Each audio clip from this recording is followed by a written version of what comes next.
Hello and welcome to Volusia Magazine. I'm Amber Osman. In this week's episode, the Shriners have packed their fezzes and are headed to Daytona Beach. The airport passenger numbers climbed higher in May, and everyone can pitch in with this beach activity. Later on in the program, Joanne Magley sits down with Jay Cassins from Daytona Beach International Airport. Those segments and more coming right up on Volusia Magazine. I hope you stay tuned.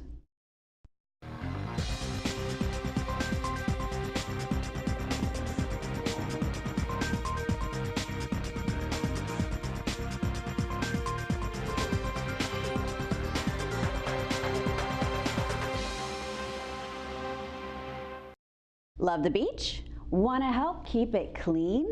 If so, Volusia County is asking for your help.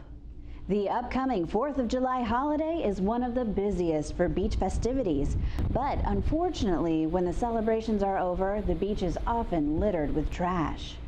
While the Volusia County Coastal Division will have additional staff working to keep the beach clean over the holiday weekend, beachgoers are encouraged to assist with the cleanup efforts. On July 5th, Volusia County employees will begin cleanup efforts in the core areas of Daytona Beach and work their way north and south. Volunteers are encouraged to focus their cleanup in North and South Volusia at areas like North Shore Beach and Bethune Beach. In response to the historical increase in debris for July 4th holiday, on July 5th, we are going to have all hands on deck. Starting as early as the sun comes out, at first light, we will have people walking on the beach, picking up sand, and then Turtle Patrol will leave at 6 a.m., clear the beach, and immediately behind them, we will have our caravan of trash collectors following. In addition to taking part in the cleanup, residents can have a major impact on marine debris year-round simply by properly removing or disposing of items brought to the beach. Being a good steward means you leave only your footprints. Take what you bring. Don't leave it on the beach, because you never know when a gust of wind could just blow that little piece of trash into the ocean and then it's lost forever, or might impact our habitat or our turtles. Items left on the beach can create obstacles and hazards for emergency workers, pedestrians, and wildlife. There's no official sign-up needed to help clean the beach. Just show up to one of your favorite spots and bring a trash bag. Bags can be placed inside any garbage can on the beach or next to it if the can is full. If you put it next to the trash can, we will get it. If you put it at the beach ramps, we will get it. If you get it at your dune walkover, we will get it. Just pick it up, put it out there, help us scour the beach, and do a little bit of good the day after the 4th of July. Volunteers should also be sure to drink plenty of water and wear sun protection. Shriners from around the world will converge on Daytona Beach from July 9th through 13th as they attend their Imperial Session at the Ocean Center.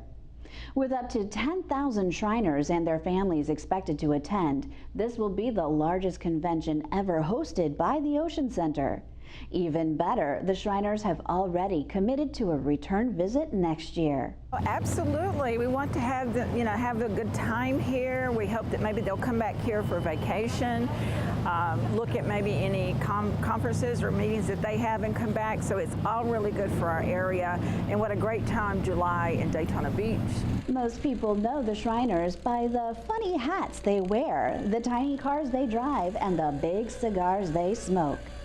These attention getters show the social side of Shriners International, which has a very serious mission. The group owns and operates Shriners Hospitals for Children, a network of 22 nonprofit medical facilities and one of the largest charitable organizations in the United States. When members gather at meetings and conventions, you could say they have fun with a purpose. Our partners, Convention and Visitors Bureau, have worked very hard on this project, and the Ocean Center staff, and I think everything's going to go seamless. We're very proud of the work that they've done. So plenty of activities for the locals and visitors, and so we all should have a great time while they're here. Shriners International is a fraternity based on fun, fellowship, and Masonic principles of brotherly love, relief, and truth. It has nearly 200 chapters and thousands of clubs around the world. For a complete list of Shriners events, you can visit volusia.org/Shriners.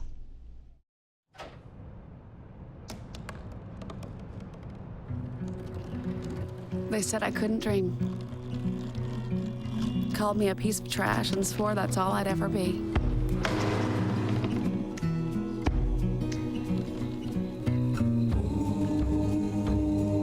Said a bottle couldn't see the ocean.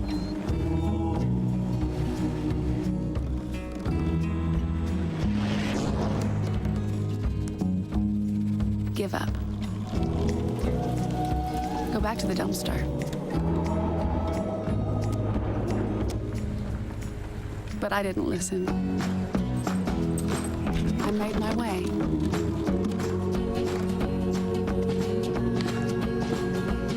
And now, I am what I've always wanted to be.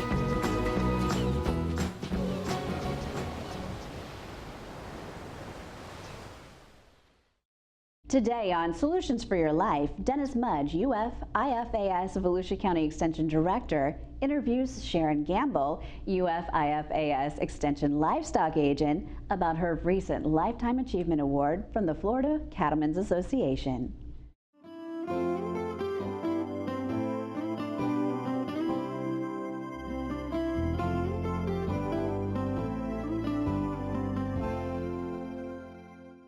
Hi, I'm Dennis Mudge, the director at the University of Florida Agriculture Extension Center for Volusia County.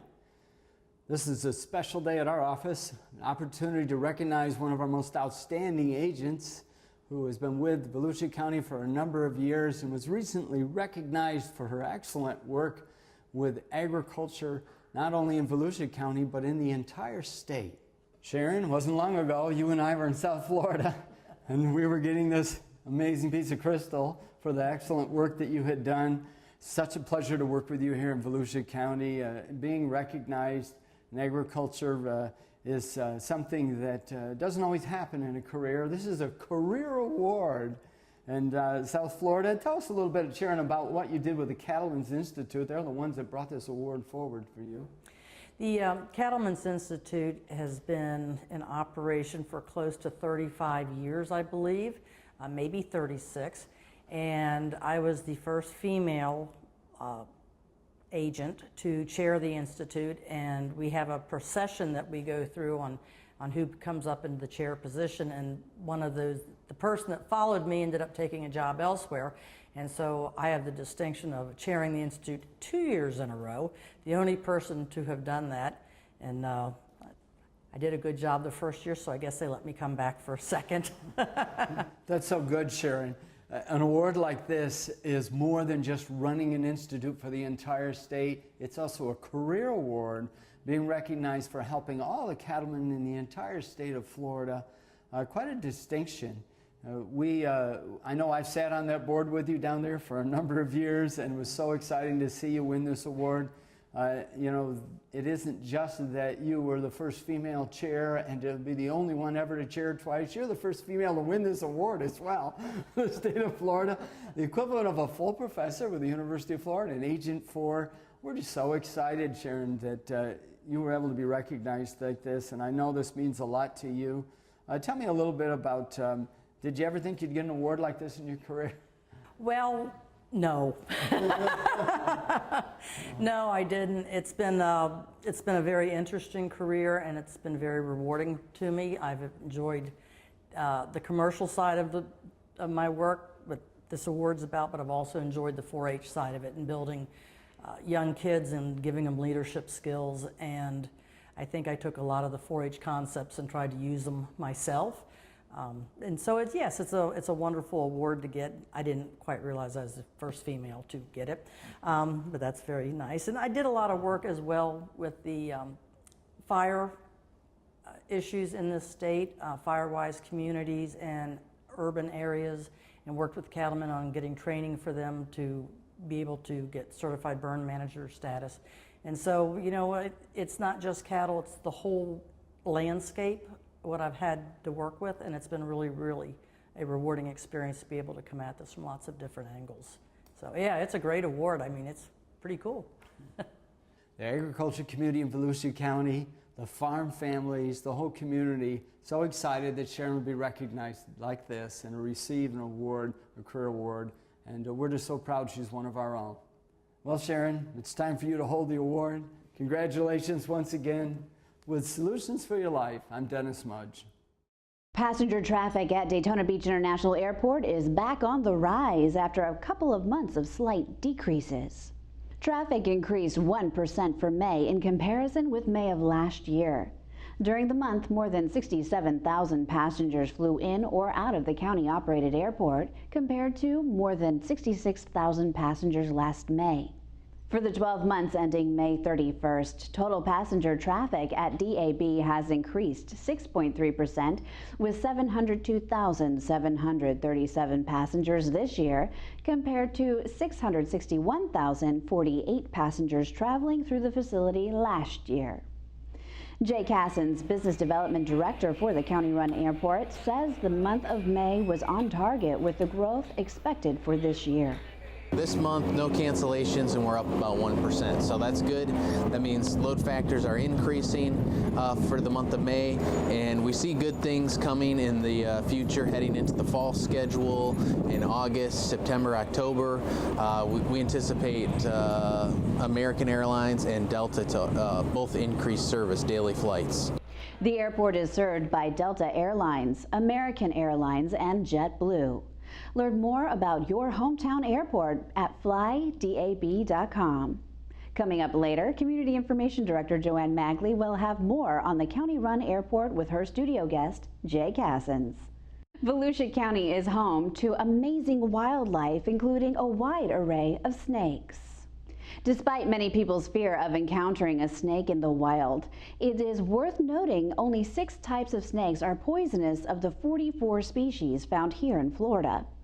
The Florida Fish and Wildlife Conservation Commission, or FWC, reminds us that most snakes you encounter will be non-venomous and relatively harmless. In addition, all snakes are extremely adept at controlling the rodent populations. In fact, unless stepped on or otherwise provoked, the venomous species are not particularly aggressive or dangerous. They help maintain some of the populations of, like, we have rodents and lizards and insects. So contrary to popular belief, only good snakes is dead snake is quite a wise tale. We don't encourage anybody to kill snakes. We're a conservation agency. If you do see a snake in the wild, the best thing to do is just to gain distance and give it its space. Just, be aware of your surroundings and look before you step or reach or grab anything.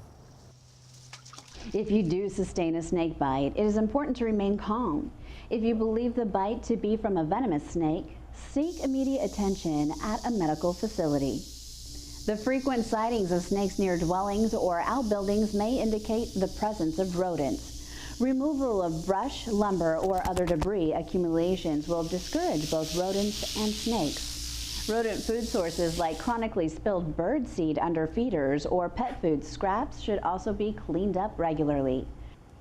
I know people are fearful of them, and with fear comes a respect for them, which is good, but a lot of the times the non-venomous species get a bad rap because of the venomous reptiles, and some of those non-venomous snakes actually eat the venomous snakes. So they're all good because they do serve a purpose here in the state of Florida. For more information, you can go to myfwc.com. It's time to go into the studio and join Community Information Director Joanne Magley and her guest, Jay Cassens, Director of Business Development at the Daytona Beach International Airport. Thanks, Amber. Well, passenger traffic at Daytona Beach International Airport is back on the rise, and in addition to increased traffic, there's a lot more going on at the county-run airport. So today, we're talking to Jay Cassens, the Business Development Director at Daytona Beach International Airport. Hi, Jay. Hi, Joanne. Good to see you. So let's talk about the passenger numbers from the first quarter of this year. We had some increases, and then we also had some months that were flat. Yeah, so January, we had an increase over last year. I think it was around 6%, and then the month of February we were down 1%, and March we were down because we had a lot of delays and cancellations come out of Atlanta. specifically, which is our largest air carrier. There was a weather event that rolled through for a couple days in Atlanta in April during one of our busiest weeks of the year during the Easter holiday, and it caused 22 flights to be canceled and passengers to be diverted to other airports. So it wasn't Daytona specifically, but it was Atlanta where a majority of our flights go through. Come back to May, we were up in May, so that was good. We were up 1% in May, and we expect steady increases or relatively flat in the summer months looking ahead. So let's talk about JetBlue for a little bit, because JetBlue has now been in service for almost a year and a half. Has that service met the expectations of both the airline and the airport? Yeah, I believe so. They've increased capacity and increased passengers every single month in 2017 over 2016. Wow, that's great. January, February, March, April, May, we've been up. So that's really good for JetBlue specifically. Their load factors have been right around 90%, which is just outstanding. This is typically the progression that an airline like JetBlue wants to see. They want to see the aircraft continually to increase how full they are. They want to see fares start out relatively low to get people excited about the service, and they want to fill the planes. That's primarily the focus initially, is getting those planes full. And then as they get the planes full on a consistent basis, they'll start to increase the prices a little bit, which, may look negatively, if you're looking at it from the public's perspective, but from the airline's perspective, they do want to see ticket prices increase to increase their margins overall. Really, it's not just about filling aircraft, it's about making money in the market too. And that's what you do with airfares. You really balance out, filling the aircraft and getting a good ticket fare for the tickets that are purchased to get good margins. So they currently operate a once daily flight to New York. Any talk about another additional flight or a new service coming out of them? There's been talks about potentially having a second flight and capturing a different market, and that's the business market, maybe starting out early in the morning and one coming in late at night. So that's really the next flight or goal on the horizon for JetBlue. And then hopefully in the future there will be opportunities beyond that, and possibly with Boston. Again, right now it's all about filling the aircraft and then making a good profit on it. So let's talk about our other airlines, Delta and American. How have they been doing recently and this year so far? Well, as I had mentioned before, we had 22 flights canceled in the month of April during Easter holidays, so that wasn't good, and it's one of our busiest, probably most full weeks as far as the aircraft are concerned, most the time that they're most full. So they didn't do well in April, but of course that's anywhere in the country that primarily feeds Atlanta. But we have really good news on the horizon, and that is Delta's going to add a daily flight starting this fall, and also American is going to be adding a daily flight as well. So we're actually seeing capacity increasing with American and Delta, and with how full the JetBlue flights are, it bodes very well for future. And you're constantly talking to all three of our airlines and other airlines about new service or additional service. Anything recent come up in your visits to these airlines? Well, we talk to just about every major airline that you can name off, and some that you may have not even heard of. We're not just looking at opportunities with the big air carriers, we're looking at opportunities with some of the small up-and-coming carriers as well. When you're a larger carrier, you have to answer to stockholders, and you have to be very cautious with where you add service, where you increase capacity, because the stockholders may take notice and may react a certain way, where some of the small air carriers don't have a lot of those restrictions, so they can take some more chances. So not only are we focusing on the larger carriers that we already have, but we're also looking at some smaller ones as well. Talk a little bit about how the airport generates revenue. I know the airlines are a big factor, but you also have other resources that help generate revenue? So a lot of our revenue is based around the airlines that we have and the passengers that use the airlines. As passenger traffic increases, revenues increase. When passenger traffic declines in recession, like we had a couple years ago, the revenue decreases. The one thing that really stays consistent is the non-aeronautical revenue that's generated from our land leases, whether that be the fixed base operators that are on site on the airfield, the restaurants, the hotels. That's why it's really important for us to diversify our revenue portfolio for those downtimes when things aren't going very well, or there's fuel prices increase and airlines have to cut capacity. That's why it's important to continue to increase our non-aeronautical revenue. And we are constantly out there trying to develop the property that we do have and sell it to prospective tenants that will sign long-term leases, that it'll be a constant revenue stream for years to come. I mean, we also generate revenue off of special events like the Coke Zero that we just had over the weekend. And those type of events help us generate additional revenue through like parking or special lease agreements that we have with the fixed-based operators when they need more space to park aircraft, additional aircraft for the race. Because you get a lot of different private airliners coming in just for those special events at the so we get a lot of race teams and a lot of business travelers that come in, have their own aircraft, and they need more space than what our tenants currently have. So we lease additional space during that time, and also with the Speedway, we lease them additional property. So all those things really help benefit the airport's bottom line and increase our revenues, not only from what I mentioned, but also too from the hotels. We get a percentage of the revenue from the hotels and the restaurants. So that are on airport property. That are on airport property, and the more people we have come out to the Speedway and utilize the facilities, the hotels and restaurants, the better it is for the airport and the county. But you mentioned before also that there's also this multiplier effect of people using the airport and the services, and how that trickles down through the whole county, if you will, from services then that are purchased elsewhere. Yeah, I mean, it's economic impact. It's an economic impact study of the airport, which is over $1 billion a year. People fly in for the Speedway and they come here and they rent cars, they stay in hotels.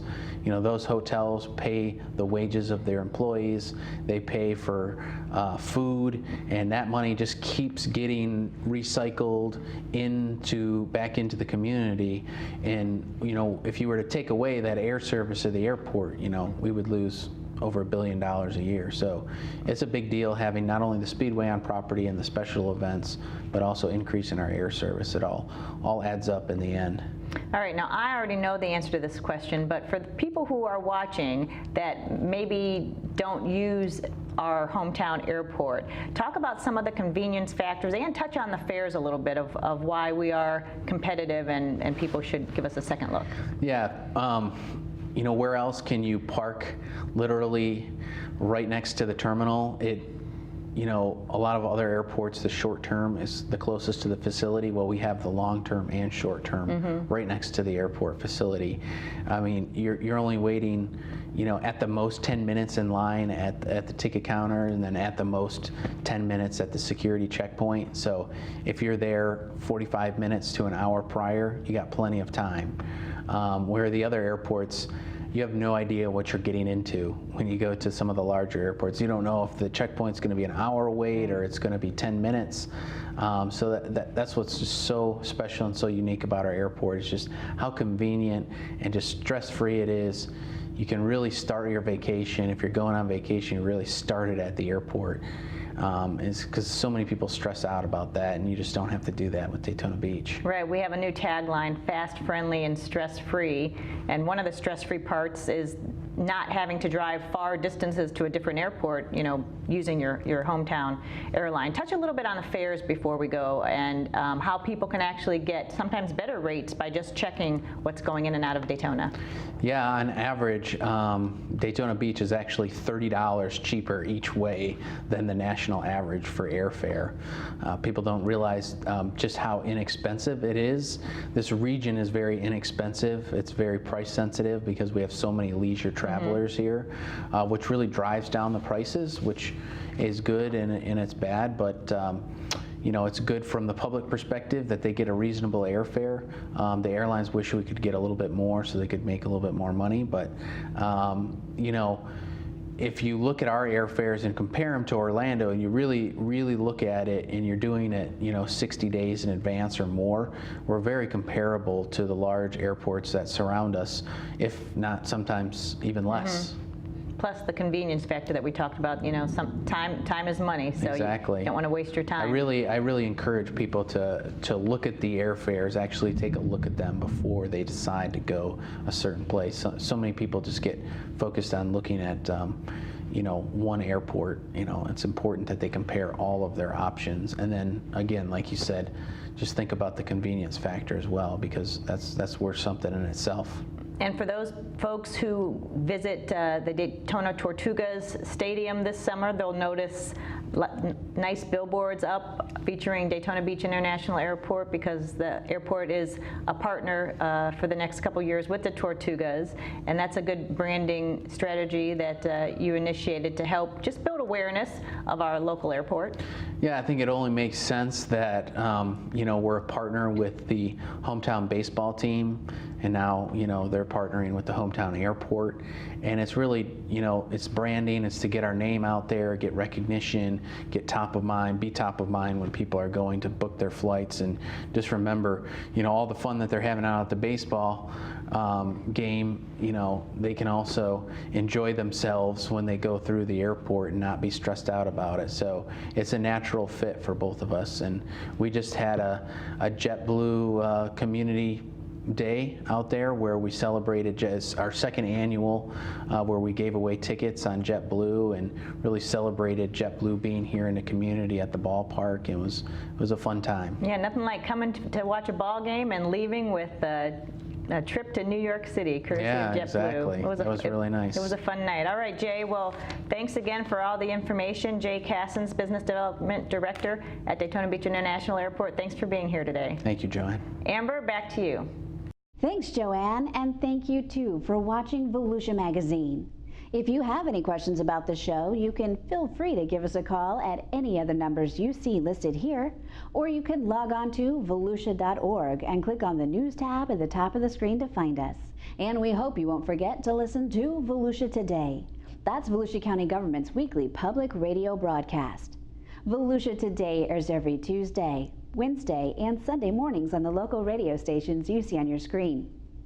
For Volusia Magazine, I'm Amber Osmond, and I hope you have a wonderful evening.